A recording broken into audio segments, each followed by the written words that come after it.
சொல்லுக்கும் அர்த்தத்துக்கும் தூரங்கள் கிடையாது.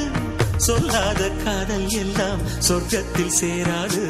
எண்ணிக்கை தீர்ந்தாலும் முத்தங்கள் தீராது. எண்ணிக்கை பார்த்தாலே முத்தங்கள் ஆகாது. என் வீட்டு தோட்டத்தில் பூவெல்லாம் கேட்டுப்பார். என் வீட்டு ஜன்னல் கம்பி எல்லாமே கேட்டுப்பார். என் வீட்டு தென்னங்கீற்றை இப்போதே கேட்டுப்பார். என் நெஞ்சை சொல்லுமே. உன் வீட்டு தோட்டத்தில் பூவெல்லாம் கேட்டுப்பார். உன் வீட்டு ஜன்னல் கம்பி எல்லாமே கேட்டுப்பார். உன் வீட்டு தென்னங்கீற்றை ஒவ்வொன்றா கேட்டுப்பார். என் பேர்